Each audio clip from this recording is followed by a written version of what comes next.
Hello बच्चों, welcome again. आज हम एक्सरसाइज 2.4 एनसीईआरटी का करने जा रहे हैं और इसके सभी क्वेश्चंस के एक एक दो पार्ट्स मैं आपको एक्सप्लेन करूंगा और समझाऊंगा। मेरी कोशिश ये रहेगी कि सभी क्वेश्चंस में जो सबसे मुश्किल पार्ट है मैं उसी को टच करूं सो दैट कि आपको अच्छी तरह समझ में आए। तो पहला क्वेश्चन अभी आपके सामने है, फर्स्ट क्वेश्चन का फोर्थ पार्ट। क्वेश्चन में कहा गया है कि determine which of the following polynomials has x plus 1 a factor. ये पॉलिनोमियल है X cube minus X square minus 2 plus root 2 bracket close x plus root 2। अब हमें ये बताना है कि क्या x प्लस 1 इस पॉलिनोमियल का फैक्टर है। तो देखो बच्चों, इससे पहले भी पॉलिनोमियल्स के 3 वीडियोस आ चुके हैं और इससे पहला जो एक्सरसाइज 2.3 का किया है हमने, उसमें भी इस तरह के क्वेश्चंस मैंने आपको समझाया है। तो अभी इस क्वेश्चन को हम देखिए, इसमें सबसे पहले हमें यह बताना है कि क्या x प्लस 1 इस पॉलिनोमियल का फैक्टर है। आप याद करें कि यदि आपने हमारा रिमाइंडर थ्योरम वाला वीडियो देखा है, जो रिमाइंडर थ्योरम और फैक्टर थ्योरम का, तो उसमें इस चीज़ को मैंने डिटेल में एक्सप्लेन किया है। आप उस वीडियो को ज़रूर देखें। तो यहाँ पे हम लिखेंगे x plus 1 is equal to 0। तो x इक्वल टू क्या हो जाएगा, x equal to minus 1, 0 minus 1 plus 1 इधर आके माइनस 1 हो जाएगा, तो x इक्वल टू माइनस 1 हो गया। अब हमें क्या करना है कि हम इस x की वैल्यू को इस पॉलिनोमियल में पुट करेंगे और उसे सॉल्व करेंगे, यानी सिंप्लीफाई करेंगे। अगर उसको सिंप्लीफाई करने पे उसकी वैल्यू 0 आती है तो हम लिखेंगे yes x plus 1 is a factor. अगर 0 नहीं आता है, 0 के अलावा कुछ भी नंबर आता है, तो हम लिखेंगे no it is not a factor. So putting the value of x in the polynomial.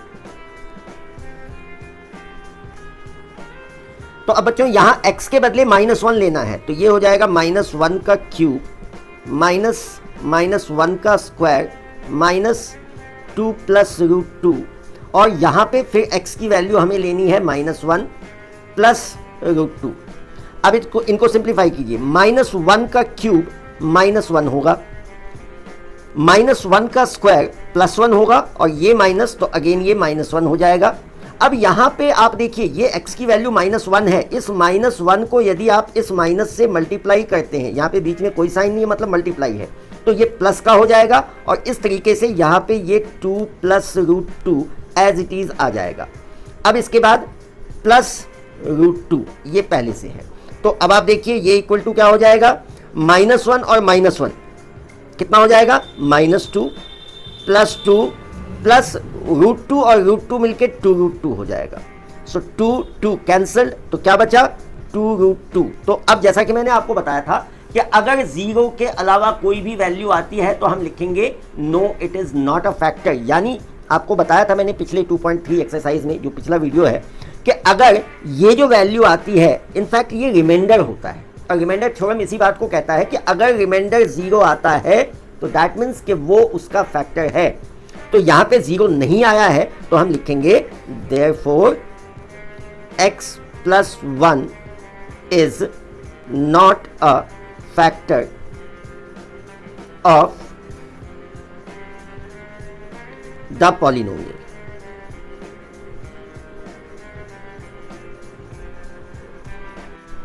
तो बिल्कुल इसी तरीके से आप इनके बाकी के दूसरे क्वेश्चंस भी कर सकते हैं। उसमें भी आपको यही करना है कि जो भी आपको x प्लस 1 ऐसे ही दिया है, सब में आप x इक्वल टू -1 निकाल लेंगे, और जो भी दूसरे पॉलिनोमियल्स हैं उन पॉलिनोमियल्स में आप ये वैल्यू को पुट करेंगे। अगर उनको सॉल्व करने पे 0 आता है तो आप लिखेंगे yes it is a factor, यानी yes x plus 1 is a factor. और अगर नहीं आता है, जैसे इसमें है 0 नहीं है, तो यहाँ पे हम लिखेंगे x plus 1 is not a factor. Now come to the second question. अब हम सेकंड क्वेश्चन पे आते हैं। सेकंड क्वेश्चन भी इसी के जैसा है, तो आप देखें बच्चों, इसको समझिए। सेकंड क्वेश्चन कहता है use factor theorem to determine whether gx is a factor of px। अब यहाँ पे भी वही चीज है, यहाँ पे ये px है, ये एक पॉलिनोमियल है, और ये gx है। हमें बताना है कि क्या ये gx इसका फैक्टर है। बिल्कुल यही प्रोसेस हमें यहाँ पे भी करना है। मैं आपको बस जल्दी जल्दी से करके देता हूँ। x plus 2 is equal to 0, तो यहाँ पे हम लिखेंगे और x इज इक्वल टू -2। अब यहाँ हम लिखेंगे जैसे हमने पिछले में लिखा था, putting the value of x in the polynomial. अब बच्चों हमें x की वैल्यू, ये जो -2 है, ये हमें इसमें पुट करना है, तो ये क्या हो जाएगा, -2 का क्यूब प्लस 3 इंटू -2 का स्क्वायर प्लस 3 इंटू -2 प्लस 1। अब -2 का क्यूब क्या होगा, -8 होगा, -2 का स्क्वायर 4 प्लस का, और प्लस के 4 को प्लस के 3 से मल्टीप्लाई करेंगे तो प्लस का 12 आ जाएगा, 3 2 -6 आ गया, प्लस 1 आ गया। अब आप माइनस वालों को एक साथ प्लस करो और जो प्लस वाले हैं, पॉजिटिव वाले हैं, उनको एक साथ करो। तो आप यहां देखिए माइनस का 8 और माइनस का 6 कितना हो गया, माइनस का 14, और प्लस 12 और 1 कितना हो गया, प्लस का 13। यानी मैं इसको यहीं पे सॉल्व कर देता हूं। So it will be this is equal to -1। तो क्या ये 0 है, ऑब्वियसली बिल्कुल नहीं है। तो क्योंकि इसका भी सॉल्व करने पे 0 नहीं आया, तो यहां पे हम लिखेंगे therefore gx is not a factor of px। बस इतना ही है। तो ऐसे ही इसके जो बाकी के 2 और पार्ट्स हैं उसमें भी हमें यही करना है। तो बच्चों ये है क्वेश्चन नंबर 3। इनफैक्ट ये क्वेश्चन भी जो अभी 1 और 2 हमने किया है वही है, उसी के जैसा है, लेकिन इसको थोड़ा सा इंटरेस्टिंग बना दिया है। इस क्वेश्चन में देखिए, पहले आप क्वेश्चन में कहा है कि find the value of k if x - 1 is a factor of px।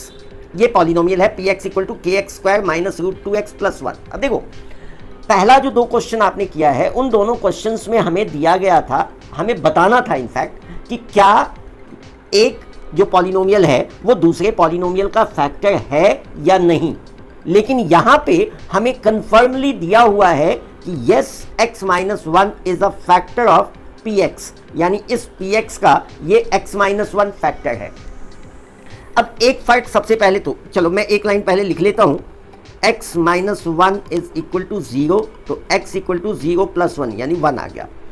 अब क्योंकि हमें दिया हुआ है कि यहाँ पे x - 1 इसका फैक्टर है। अब आप याद कीजिए जो पिछले 2 क्वेश्चन में मैंने आपको बताया था कि ये x की वैल्यू हम यहाँ पुट करते हैं, यानी x के बदले हम 1 लेते हैं, और अगर उनको सॉल्व करने पे 0 आता है तो वो फैक्टर है, अगर नहीं आता है तो वो फैक्टर नहीं है। अब यहाँ पे तो ये क्लियरली पहले बोला है कि yes it is a factor. तो अगर ये फैक्टर है, इसका मतलब कि ये वैल्यू x की यहाँ रखने पे इसका solution must be equal to 0। So we will write here P1 is equal to, हमने x की वैल्यू सब्सटीट्यूट किया है 1 से, so it will be k into 1 का square, sorry 1, this is 1, minus √2 into 1 plus 1।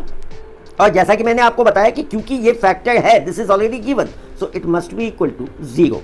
अब आप इसको सिंप्लीफाई कीजिए, तो 1 का स्क्वायर 1 ही होगा, उसको k से मल्टीप्लाई करेंगे k होगा, √2 को आप 1 से मल्टीप्लाई करेंगे तो ये √2 ही होगा, प्लस 1 इज इक्वल टू 0। तो अब आप हमें रिमेंबर कि हमें क्या निकालना है, तो हमें k की वैल्यू निकालनी है, तो आप बाकी सबको उधर ले जाइए।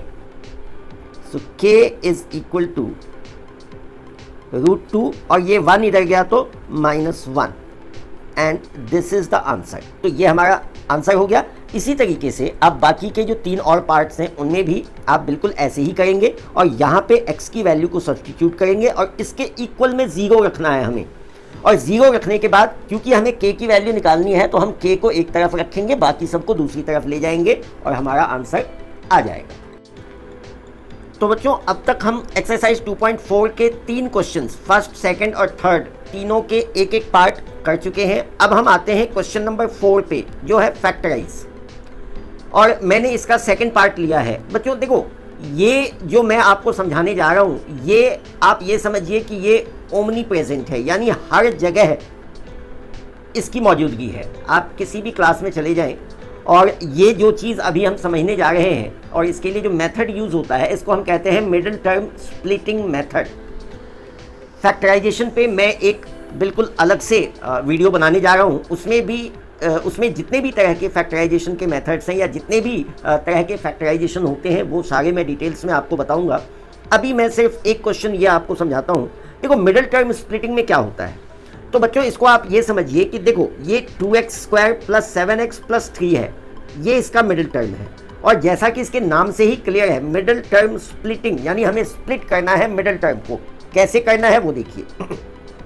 अब देखो ये 7x लिखा है, तो बच्चों 7x को आप सैकड़ों तरीके से लिख सकते हैं। जैसे 5 + 2 लिख सकते हैं, 3 + 4 लिख सकते हैं, 10 - 3 लिख सकते हैं, 12 - 5 लिख सकते हैं। तो आप कई तरीके से इनको लिख सकते हैं। लेकिन आप सोचोगे कि अगर इतने सारे तरीके से लिखेंगे तो हम कौन सा लेंगे पेयर, तो उसका तरीका आप बिल्कुल ध्यान से सुनना। हमें करना ये है कि ये फर्स्ट पार्ट, यानी फर्स्ट पार्ट का जो कोफिशिएंट है 2, और ये जो थर्ड पार्ट जिसको हम कांस्टेंट टर्म कहते हैं, तो इन दोनों को आप मल्टीप्लाई कीजिए। तो अगर हम 2 को 3 से मल्टीप्लाई करते हैं तो 2 × 3 = 6 आएगा।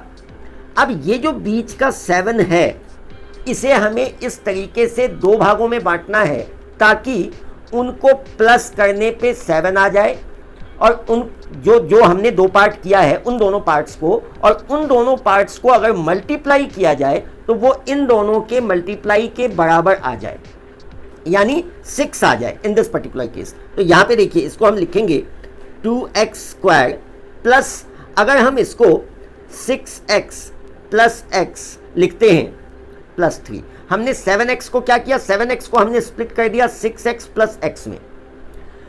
6 को यहाँ 1 है, कुछ नहीं है यानी 1 है, तो 6 को आप 1 से मल्टीप्लाई कीजिए, कितना आएगा 6 × 1 = 6, जो कि इन दोनों के प्रोडक्ट के बराबर है, मल्टीप्लाई के बराबर है। और 6x और 1x को आप प्लस करेंगे तो कितना आएगा 7x, जो कि इसके बराबर है।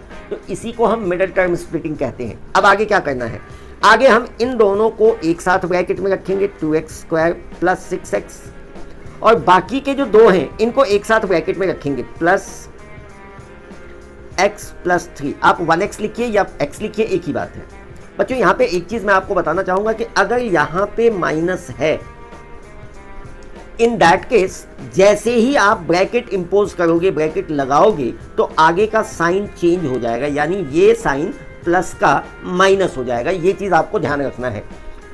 अब हम इन दोनों में से कॉमन लेते हैं, तो इन दोनों में से हम कॉमन क्या लेंगे, तो जैसे मैं आपको बताऊं, इसमें 2x हमने कॉमन लिया, तो यहाँ क्या बचेगा x + 3। यहाँ पे क्या कॉमन लेंगे, तो यहाँ पे आप कहोगे यहाँ पे कुछ भी कॉमन नहीं है, तो यहाँ पे कुछ भी कॉमन नहीं है यानी 1, तो क्या बचेगा एज इट इज बचेगा ये, और ये इस तरीके से हो जाएगा। अब इन दोनों को के बदले हम एक लेंगे कॉमन में, तो ये हो जाएगा x + 3, और इधर हो जाएगा 2x + 1। हमने क्या किया, ये दोनों प्रोडक्ट मल्टीप्लाई में है, ये दोनों भी मल्टीप्लाई में है, और दोनों में x + 3 मौजूद है, तो इनको हम कॉमन ले लेते हैं। और बाकी क्या बचा, अगर हमने इन दोनों को कॉमन ले लिया तो क्या बचा 2x और +1, इनको हमने एक साथ ब्रैकेट में डाल दिया। बच्चों एक चीज़ यहाँ ज़रूर आपको रिमाइंड कराना चाहूँगा कि कॉमन लेने के बाद ये दोनों ब्रैकेट के अंदर जो भी कंटेंट्स हैं they must be similar. Numbers भी सेम होने चाहिए, साइन भी सेम होने चाहिए, वेरिएबल्स का पावर भी सेम, मीन्स बिल्कुल आइडेंटिकल होना चाहिए ये दोनों ब्रैकेट। अगर ये दोनों ब्रैकेट सेम नहीं है that means you have mistaken, आपने पीछे कोई गलती कर दी है। तो यही हमारा आंसर हो गया। इसके और भी 3 और पार्ट्स हैं, उनको भी आप इसी तरीके से बनाएंगे। और वैसे जैसा कि मैंने आपको बताया कि मैं फैक्टराइजेशन पे कंप्लीटली फैक्टराइजेशन पे डेडिकेटेड एक वीडियो अलग से बनाने जा रहा हूँ। और बच्चों इस एक्सरसाइज का जो लास्ट क्वेश्चन है, क्वेश्चन नंबर 5, ये भी बहुत ही इंपॉर्टेंट है, ये कम से कम 3 मार्क्स में आता है, तो इसका भी मैं अलग से वीडियो बनाऊंगा क्योंकि ये बहुत ही इंपॉर्टेंट है और मोस्टली बच्चे इसमें गलती करते हैं, तो उसका मैं अलग से आपके लिए वीडियो बनाऊंगा। तो बस आज के लिए इतना ही, फिर मिलते हैं एक और क्वेश्चन एक और टॉपिक के साथ। तब तक के लिए बाय बाय।